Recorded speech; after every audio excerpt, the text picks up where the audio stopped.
Bishop, I want to just thank you for us being able to have this conversation today, and I could give a little bit of context for the people watching, kind of how this conversation on succession and the House of Lord came to be.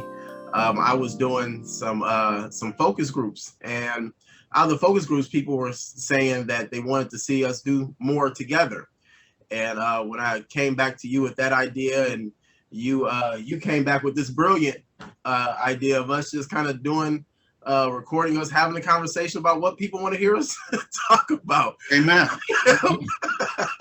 What better way for them to see us, do something together than to record us kind of having a conversation about what a lot of people probably want to hear us talk about anyways. So I guess a good place to start is kind of what made you start thinking about retirement? What put like succession and that on your radar?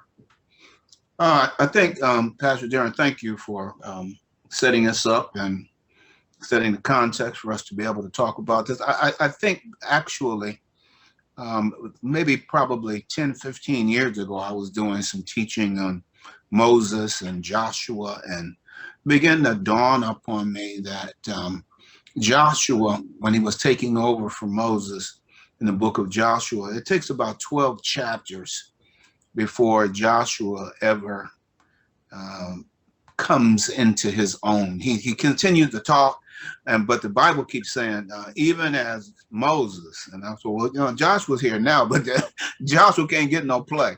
It's just even as Moses. And so it's really not until about after chapter 12 that it begins to say, as Joshua. And then I'm reading another resource now, and the commentator was saying that not even till the end of the book does the Bible even begin to acknowledge Joshua as where he is and as succeeding Moses. And so even way back then, I was looking at how do we do that? What do we do? Simply because of all of my experience in this, I've seen very few churches do succession planning at all, much less do it well. They just haven't done it at all. And as I approached 60 and begin to think about those kinds of things, I want to make sure that the house of the Lord, that our succession and legacy is moving forward and is in good hand.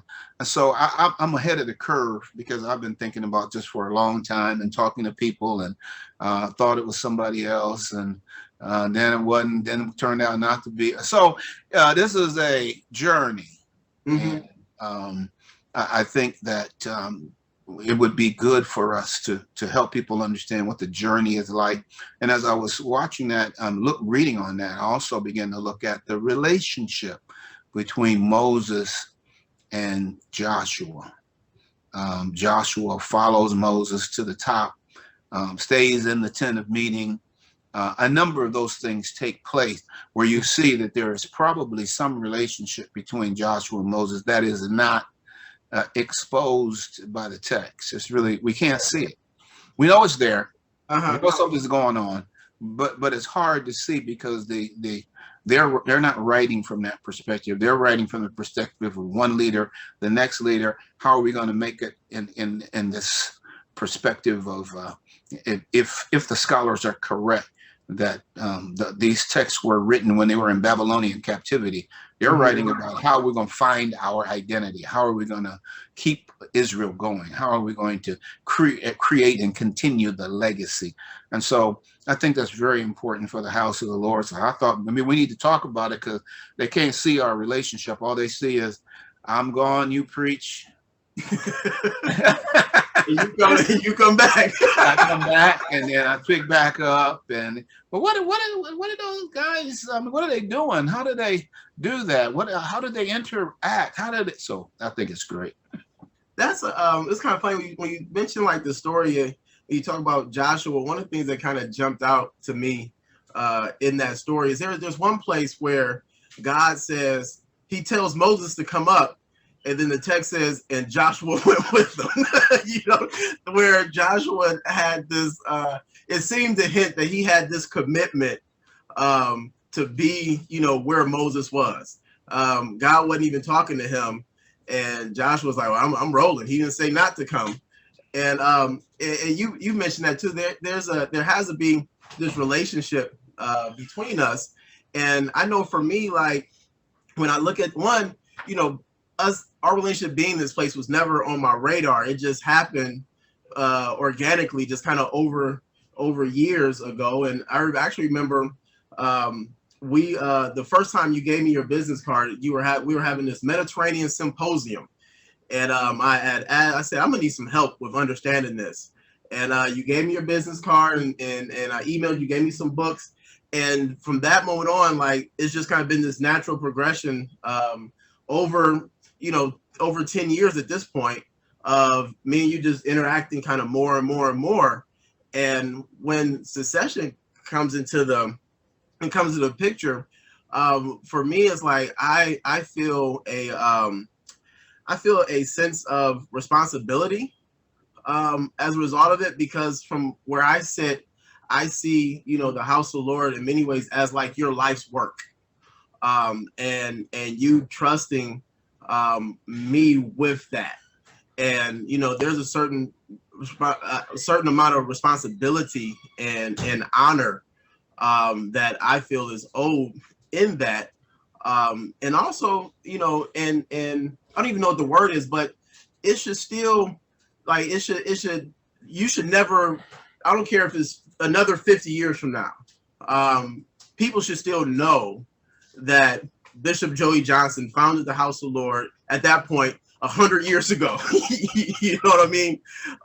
And that should be something that's never lost. So well, I think that you have the attitude, the right attitude, and I think that kind of across time, that's kind of filtered its way out with different people. Mm-hmm. If you were saying, yeah, I know I'm the man, I would probably been running. Get away from him. I know I'm the man. I know God has called me. Because when you really look at leaders in the Bible, they tend to be running from the calling, not running to it. They tend to be, they yield at a certain point because the impetus, the influence, the passion, the burden begins to fall upon them. But they're not. It's not anything they're seeking. They're not out there saying, "Yeah, I think I'm the next person. I think I'm the next guy." And I think that attitude is a godly attitude where I didn't have to. You weren't saying, let me preach, or let me be the next guy, or put me on the radar, or you've never talked to me about this at all. It was something that kind of came into being over the course of time.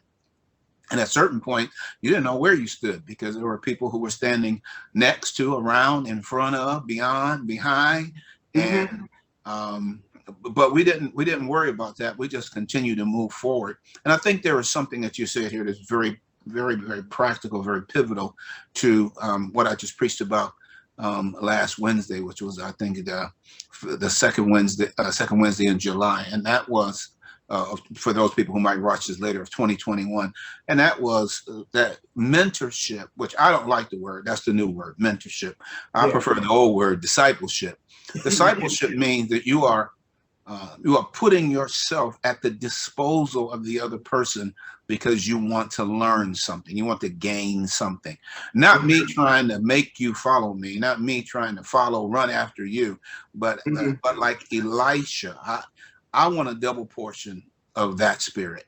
And Elijah saying, well, if you catch me, if you see me, you might get it, but you got to be there. And I've talked to many people, Pastor, and said, you'll have to hang with me. I can't promise you anything, but you have to hang with me. You have to be there. And they said, well, okay. And that was the last time I saw them. Because it takes a certain amount of intentionality. It takes a certain amount of stick-to-itiveness. It takes a certain amount of holding on, of being there, pressing in. And you seem to have demonstrated those. It's kind of interesting because, like, when God, I feel like the word that God gave me that led me to the house of the Lord to begin with, when I was asking him about it, was a verse from Habakkuk where he said, the vision awaits the appointed time. And so when I came to the church, it was always just like, I was just waiting, just trying to serve and learn, because I didn't know what the vision was going to be. I just knew that over time it would be revealed. So it was really this So it created a place where I had no expectations, and I think that was helpful, because it allowed me to just be. And it was kind of interesting before, when we had talked on the phone about me coming on staff, and we had talked that morning. I want to say maybe a month or two before that, I had got this. This is how God works. So I was up talking to God one morning, and I was like, Lord, I'm okay with this. I'll just, I'll fill in as I can when He goes out of town, and I'm in college, and I'll just, I'll continue my education, and I'll, go as far as I can go in my career. And Lord, if nothing else comes out of this, I'm okay. And then 2 months later, me and you are on the phone. I think that's how it works. I think that's how it works. Yeah, it reminds me, Pastor Daren, of when I was trying to get out of BNW and get into the church. I did everything I could to become a full-time pastor. I mean, I was hooking and crooking and doing all I could do, and it just wasn't working. And yeah, I just said, Lord, look, I'm good. Whatever happens, I could stay here at the BNW for the rest of my life. And like within a month or so, I was gone and in the full-time ministry. So I think there is a certain sense where God asks us to yield certain things, to put them on the altar and give them to Him, and that He will work it out. But I think people need to know how unique that is. I don't run into many people like you who are saying it's okay. It ain't okay. You got to pay me. I need the title. I mean, I need that. That's where we are nowadays. And yeah. I don't think that lends itself well to discipleship. It lends itself to something else, but not discipleship. This as we talk about this, there was I remember we were having a conversation one time, and it kind of goes back to, I think it was Douglas John Hall. You're talking about like all leadership is provided and provisional, so it has to be given, and it's given for a certain period of time. And I think one thing that some people don't pick up on, that I would like for you to speak to, is that like whatever I have, you've given it to me. So like you had to be okay letting it go. So like, what I mean? So it's not like it's almost Mediterranean. It's limited. It's a limited supply. You know what I mean? And for me to have more of something means that you chose to have less of something.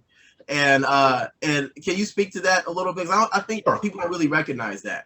Sure. I think that from a Mediterranean perspective, we're talking about a limited reality, a limited supply. In America, we have unlimited supply. So it doesn't matter. You don't have to be messed up, because if I got a pair of Jordans, you can go buy a pair of Jordans. Whatever I got, you can get. But in the Mediterranean, that's not the case. There's only a limited amount of resources available. So if you get some, I can't have it. It's taken away from me. It's not available. And I think in leadership there's a sense that when we are doing joint leadership, that at a certain level, if I have something, it's difficult for us to have the exact same level of leadership. And that leadership must be given. Let me talk about it this way. I like to talk about a change agent, a change sponsor, and a change target. Yeah. I'm the change agent. I recognize that the house of the Lord must make a change. I can't pastor forever. I'm 69 years old. There's a limit to how far I can go. If we want the church to move forward, then we have to provide leadership, a transitional leadership that will move into the reality of taking it over day by day. But in order to do that, then the change target, the house of the Lord, you're the change agent. You're going to actually do the change, but I'm the change sponsor. If I don't sponsor the change, it's not going to happen. So you could go over there and say, well, I'm the next pastor, and they'll just look at you like, well, what is he talking about? I have to come and say, he's going to be the next pastor. And then they got to swallow it and deal with it. And that means that in a sense, I have to give a certain amount of authority away. I have to give it away so that you can pick it up and begin to do it. And if we do it right, I'm hoping that we'll do it so seamlessly that we won't have what some churches have. Like, okay, well, Bishop, is he done? He's not coming back, or what's going? It just won't know it. It'll just be so seamless that it'll just happen in its own time, in its own way. And so I think that that's very critical. I think that you play into that very well, very easily, and I think that our relationship yields itself to that. So people probably need to know that we talk 4, 5, 6, 7, 8, 9 times a week, because it might look like we don't talk at all. Like if they see you in the pulpit and they see me in the pulpit. Yep. They see me on the Zoom, they see you on the Zoom. Yep. They see me at an event, they see you on it. So it's like, are they ever together? Yeah. We look at a lot of things. We talk about a lot of things. We process a lot of things, because I'm attempting to give you the leadership training and experience that you need to be able to walk in and give your very best on both sides, your best from your side, your best of how it will impact the house of the Lord people. So there is a sense where, as leaders, we want to grasp it. It becomes ours. It's mine. And I don't really have that. I recognize I don't have that attitude. I recognize that anything that I have, it's come from God. It's come from people pouring into me. It's come from people loving me. It's come from God giving to me. And I want to do the same thing for you. So I don't have that problem. We talk about sometime, I'm not going to be the guy sitting over here on the side. And Pastor Daren says, well, we're getting ready to do this. And they all look at me. And I said, oh, no. I'm either going to support or I'm going to get out the way. I'm not going to be sitting there blocking. And for me, that's so helpful, because it speaks to, one, it gives me the experience, and it helps me to be able to walk into certain situations, but knowing that you're there, and that it allows me to lean on your, going on 48 years of experience, that I can pull on that, and I don't have to learn every lesson, the hard way. I can miss some, you know what I mean? And also, it also speaks to your security. So often we become insecure, or our identity is attached to something that is really not even ours. And you spoke to that. And then, when as that is no longer there, then we become insecure. And I think it really speaks to the fact that you're secure in who you are, and who God has called you to be, and what God has given you, that allows you to do that in the first place. I can't remember exactly where the scripture is, because I'm 69 years old and it's Tuesday. But Paul talks about, and he makes a statement. What is it that you have not received? The answer is 0. Everything you have, you've received as a gift from God. And since everything you have, you received as a gift from God, you ought to be able to receive it graciously, and you ought to be able to pass it on graciously, without grasping it, without holding on to it, without feeling like I'm losing something, but to understand that it is a succession process that will carry you to a different place. It will also carry me to a different place. So I think that's important. I mean, incredibly important, that we not try to grasp stuff that's given. And you've never done that. You've never tried to grasp anything. And people need to know that when I say, sometimes we've talked and I said, well, Pastor Daren, you ain't preaching right now. So you just need to know that. It ain't no big deal. You will. The day will come. The time will come. You will preach more and more. And after a while, we'll make a transition. But right now, where we are, pandemic, all this stuff, I'm preaching. But I'm going to give you the day-to-day, because pastoring is not preaching. And a lot of people don't understand that. They think preaching is pastoring. Preaching is preaching. Pastoring is the day-to-day care of the flock that goes on, that I'm allowing you to see and move into, and to touch people and to move into their lives, so that you gain the right to preach to them. A lot of people don't understand that. You have to gain a right. You don't have the right just to preach into people's lives that you have not married, buried, prayed for, interacted with. But that's what young preachers often do, not you. They want to, I want to preach. I want to preach. Well, you on what? Based on what? You don't know these people. This is my church. This is the church I've preached out. I've borne out. I've bared. I've labored for. So you don't want to get up there and preach to my people. But if you want to create a preaching relationship, then you have to create more. You got to do more than preach. You got to get into people's lives and actually serve them. And that's what you're doing right now. I mean, I'm giving you all the problems and all the issues, and good for me. I'm getting out of it and give it all as a Daren, and allowing you. And I did this in a way because people were acting so crazy when I said I talk about retirement a couple times, and people were just like, "Oh my God,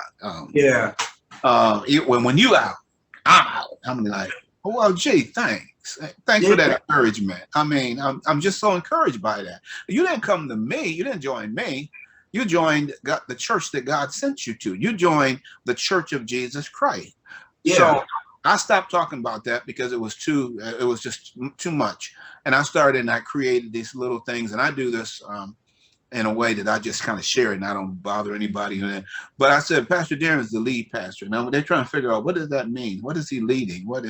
And I'm the preaching pastor and the founding pastor. So what I mean by the lead pastor, that you are leading the day-to-day business of the church. If I need to get involved, I'll get involved. There's something I need to do, I'll do. If there are members who have been members for 20 years, whatever, I'm going to go over there and try to serve them and do whatever. But if there's anything else that's in the day-to-day operation of the church, I'm allowing you to move in there, make those decisions, interact, deal. And what will happen is you will develop a relationship, and you will develop what I call coins in your pocket. You'll get some. You'll be able to get some gravitas, so that when you speak, people can say, "Well, he performed the wedding ceremony for my daughter. Yeah, he performed the wedding ceremony for us. He helped bury my mother. Yeah, then now we have a relationship. Yeah, and out of that relationship, we have the ability to speak into the lives of people. We are shepherds. We're not just preachers. We are shepherds over the flock. And so that takes time to take place. It takes time to happen. And it ought to be a gradual, good process between the both of us and the people. That's why we're talking about it, because we want them to understand what we're doing. I was reading a book, and the guy he's in a similar situation. He had become the senior pastor of a very historical church. I think the church was founded like right after the Emancipation Proclamation, and he took over maybe like 30, 40 years ago. He became the senior pastor, but he was saying that like his call was to become the pastor. You know what I mean? Even though in title he had it, and I always kind of took that to heart. As my call is to become, and that means all of those other things that you had mentioned that are around relationships and stuff. And there's a spiritual side to it too, I think, because it wasn't until we had that conversation and you put lead pastor on there, but it wasn't until you did that really until like I felt like it released me to then begin to have a vision. I couldn't come up with a vision because it wasn't mine to have until you gave it to me. And it was a spiritual side, I think, to that. When you said that, it released something spiritually that then allowed the God to then begin to give me vision and to allow me to kind of sense a direction for the church, because until you did that, it was not my place to have that. That's good. That's good. And that's the reason why you're sitting in that seat. Because other people would have already usurped that. I mean, I'm just going to jump in there. No, there's certain things that have to be given off. They have to be handed off. I mean, what would it have been like if Elisha would have said, well, I ain't waiting until you drop the mantle. Yeah. I'm just going on now. Yeah. Now, he had to wait until that transitional point took place. Yeah. And when that transitional point took place, then he was able to pick up the mantle, go back to the Jordan, initiate a reality based upon everything that he had experienced with Elijah. And so that you said it earlier, but let's say it again. When you usurp, try to grasp that which has not been given to you, and take over from your success, from your predecessor, without his or her approval, sponsorship, blessing, then we have shipwrecks. Yep. Because that's not the way that you do it. And I think that so far it's been great. It's a great transition. I don't even think people have really caught on yet to what's going on. They kind of like, something's going on. I'm not sure what it is, but something is happening here. Well, that's the way we want it. We want it just to be so smooth that I'll just step aside. And I think the other thing that people are wondering about and have such problems with is where am I going? Am I going to be here? Am I going to stay connected? And we've talked about it, so let's tell the folks. I mean, as long as Pastor Daren want me, I'll be around. And when he don't want me no more, I'm gonna get out the way. But as long as you want me, I'll be around. I'll help. I'll preach. I'll do some things. I won't be in the day to day, but I'm a part of the foundation. I'll be a part of the support and the vision of the church as long as I can be. And so I think that's another issue. Like, well, are you gonna walk away? Or are you gonna no? My heart is at the house of the Lord. I love people. It is not my it's not my whole life. I'm not going to die if I'm not there, but neither am I want to just walk away like it's over. And I'm not going to retire. I'm going to retool. So I'm going to continue to preach. I'm going to continue to do various things. I'll be working with other churches, but I'll still be working with the house of the Lord wherever you need me. You know, I think I was talking to Pastor Matheson one time, and I told him, I said, I can't imagine a house of the Lord that you are not involved in, and you're willing and able to be involved. I can't even fathom that kind of scenario. Plus, even though you've poured into this church, this community for going on 48 years, and the reality is some people will follow me, but you'll always be their pastor, and they deserve for you to be there. And it would even be a disservice to them because of the relationship that they've had with you and how they've walked with you over the years. For all of a sudden, for you to just be gone, I mean, that would be a disservice to them too. That's a great attitude that you have, and I think what you're saying is eminently true. But there's another side to it, and that is the person who ministers to them daily will eventually become their pastor. For many people, I'm not their pastor. I'm the leader of the church, and I'm okay with that. I point. I remember the Ten Commandments. I always say, Moses, get up on the rock and point the direction the people are going to go. So I stand on the rock. I point in the direction that I believe God is telling us to go. I lead the church. I'm not necessarily everybody's pastor. Now, that was evident when Pastor Butts was alive. There were people who would walk up to me and say, oh, bitch, I love you. I love you. But Pastor Butts, he my pastor. Well, I understand. He married your children, performed the ceremonies for them, the buried folks, walked with you in sickness, helped you in issues and with difficulty. That's your pastor.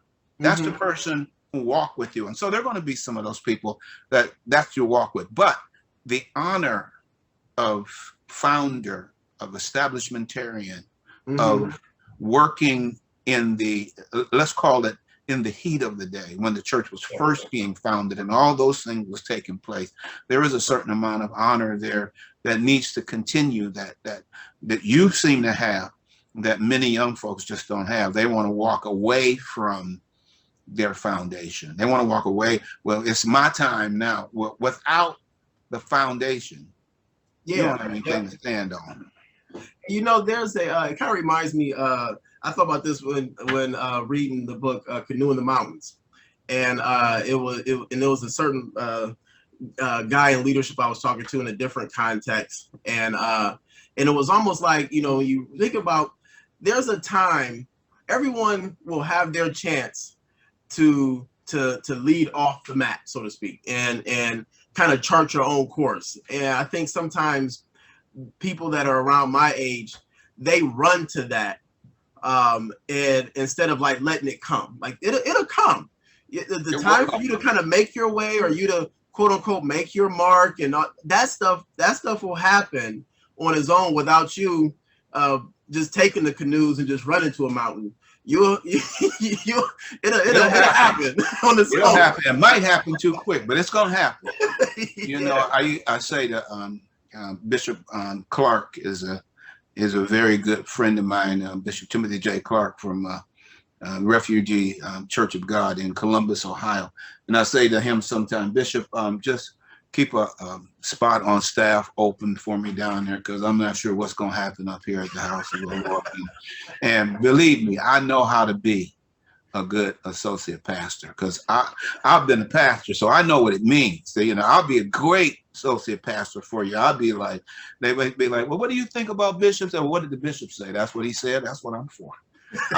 It'll be easy, because I know what that's like, and to do it and to help somebody and not to have to carry the weight of it is a blessing for the time that you have the opportunity to do that. The time will come when you get to carry the weight. You get to carry the whole weight yourself. But right now, why do that if we can co-pastor, team teach, those kind of things? And I've always often talked about that to people, but I found out we're not really team oriented that much in this area. We like, I'm with my own thing, That's you often talk about how like stuff, how business this and this, and I think it even goes back to your Margaret Wheatley, when you started the language around host of conversations. People want to be the hero.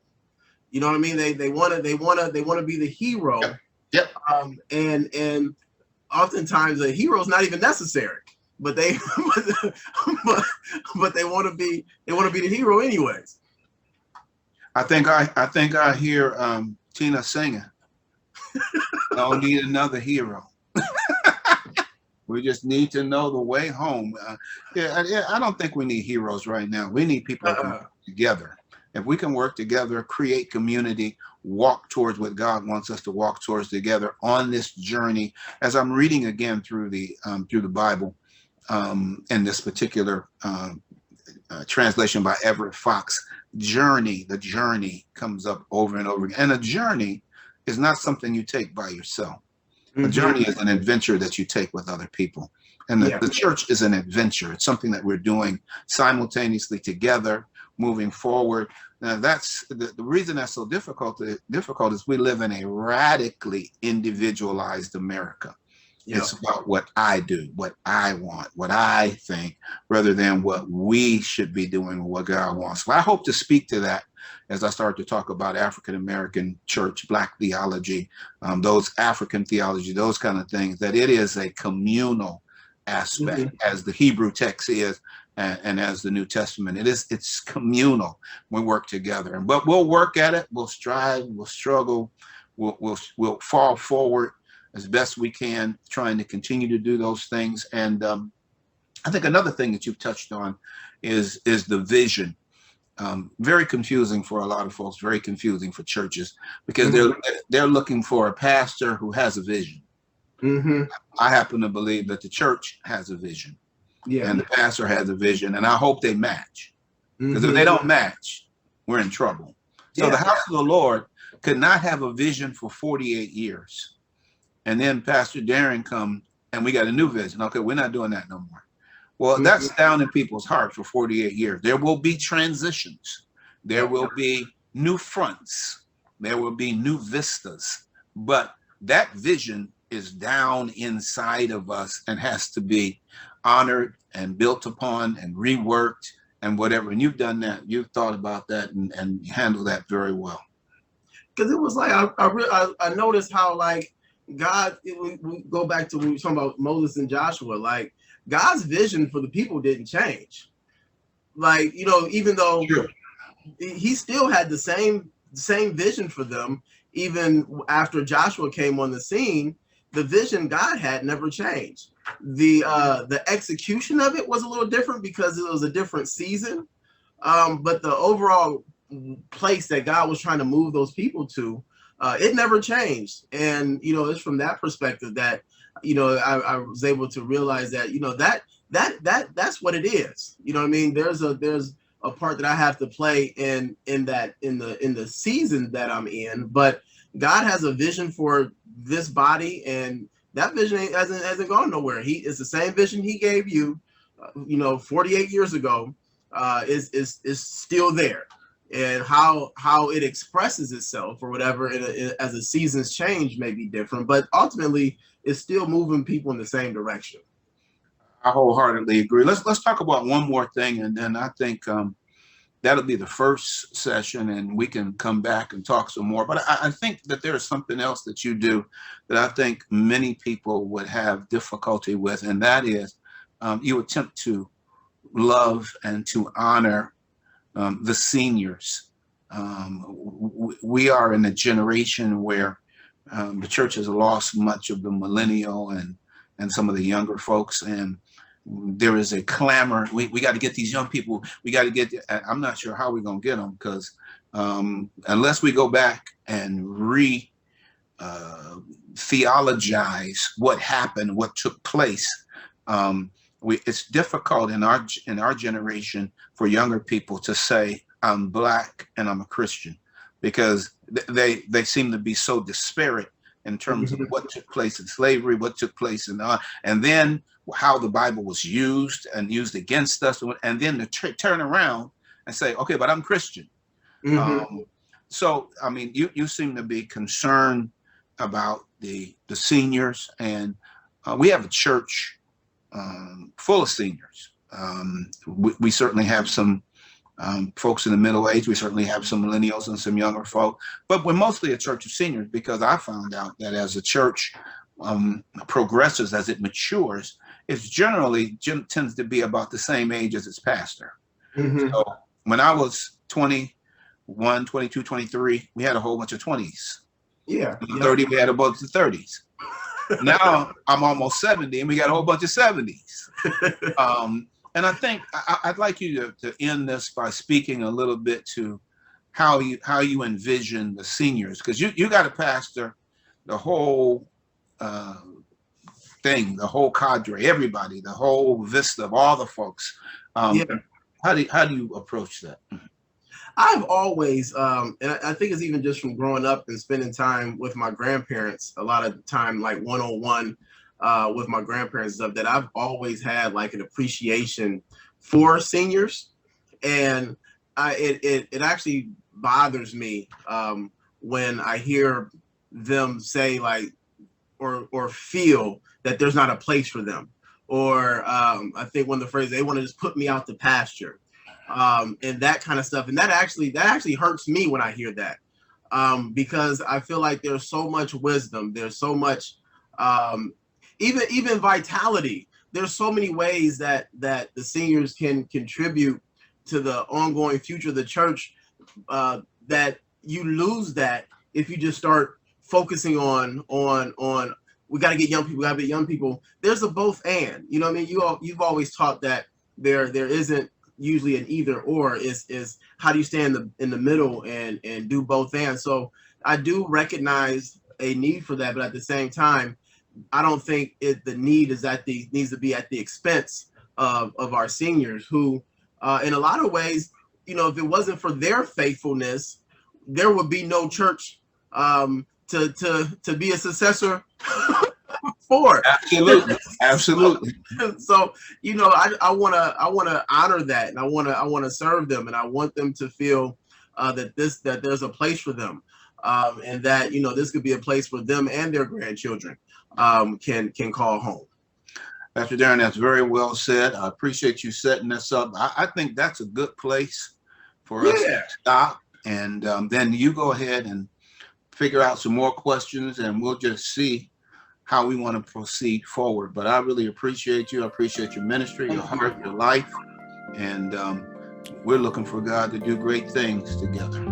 Absolutely. And I just want to say thank you for your trust and your support, and just thank you for your continued guidance and walking. We're in that part of the relay. They always talk about the relay where people got to run together, and we're running together right now. And I appreciate the opportunity to run alongside you. Thank you, brother pastor. I appreciate it.